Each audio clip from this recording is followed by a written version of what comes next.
Hi, this is Jackie Murray with Ask a Tech Teacher. I'm your guide through these 32 lessons in the Structured Learning Technology curriculum for fourth grade. We're in lesson 13, and this is the second lesson in tables.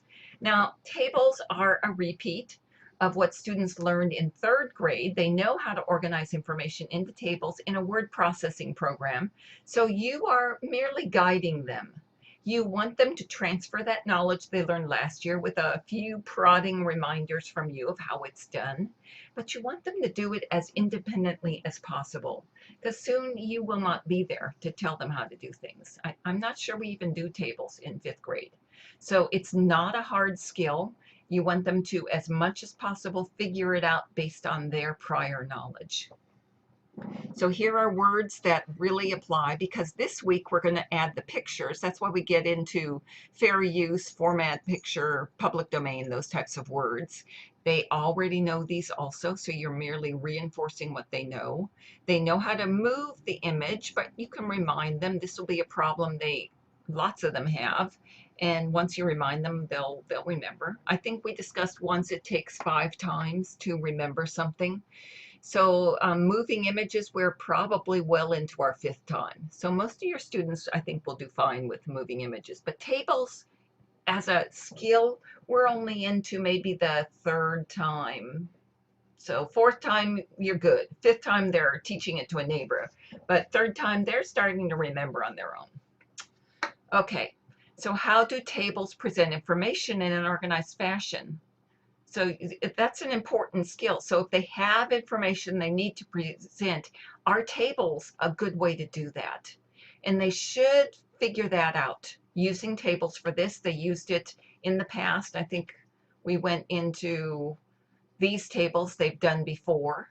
So they know how it organized information before, and they're doing it this year. So is it a good way to organize information for them? And when might they use it? And they're going to submit the project today. They're done. So they only have today. It's always good for students to get that little bit of stress pinging through their bodies that, okay, it has to be done today. Now, I mitigate that by letting them come in on their own time, work a little extra. Mulligan rule usually applies, so they can finish it up, resubmit it, but they have to submit it at the end of class today. I don't think there's anything new here. Any evidence of learning if you're on the evidence board week. Finish problem solving presentations. We're going to start a new one soon.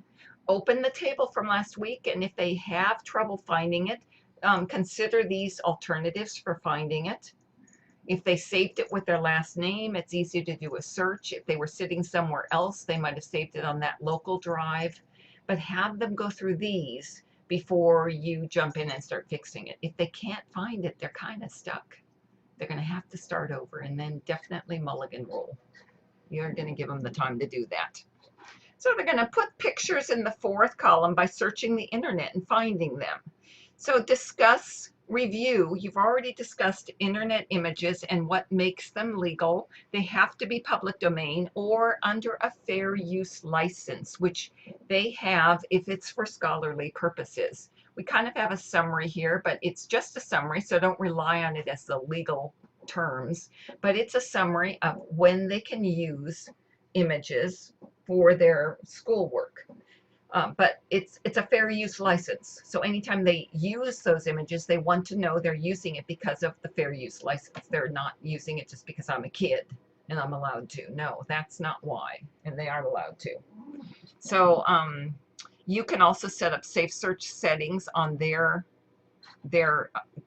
search engines, or have them set it up if they have the access, if they have the login for their Google accounts. Have them set it up for safe search.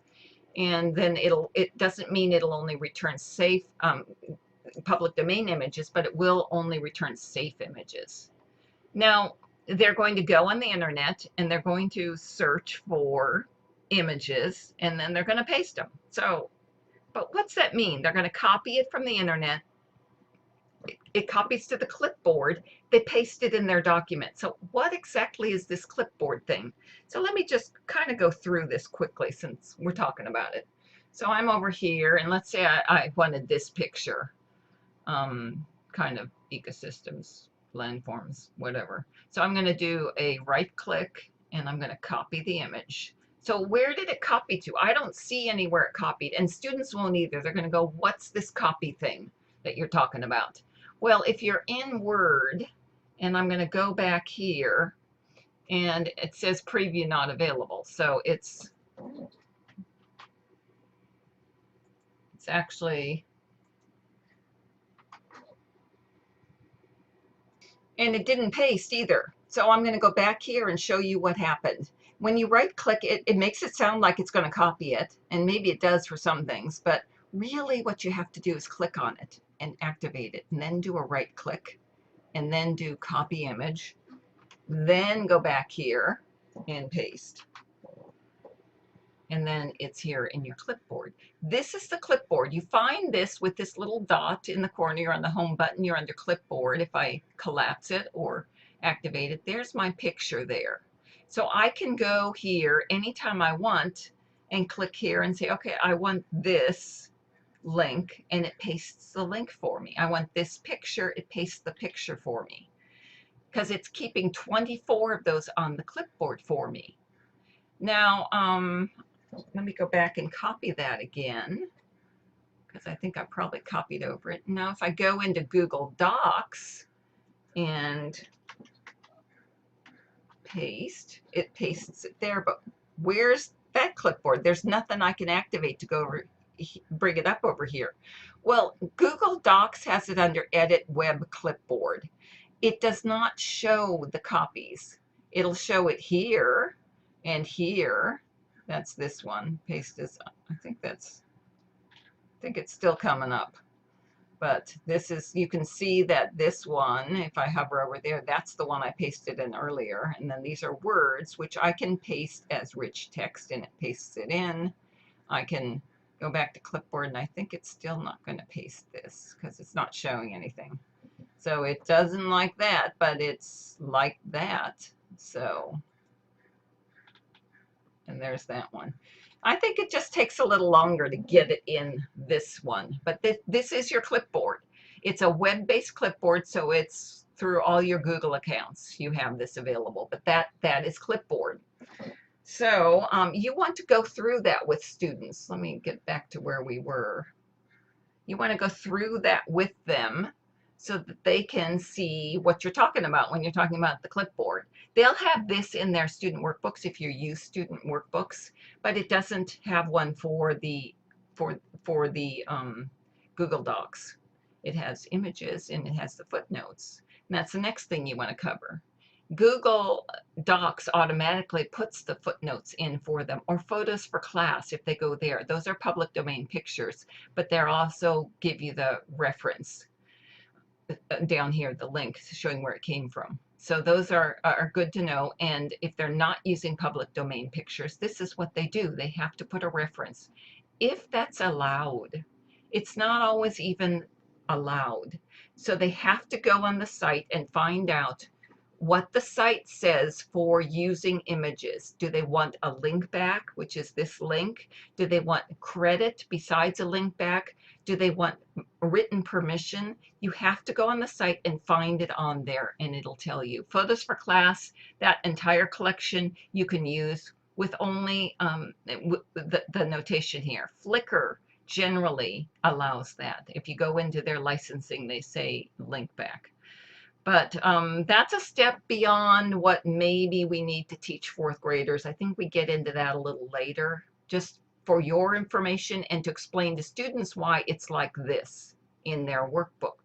Introduce them to the idea that credit citations are an important part of using images. Okay, so they're going to finish this up. They get the rest of class to finish this up, to get their pictures in there.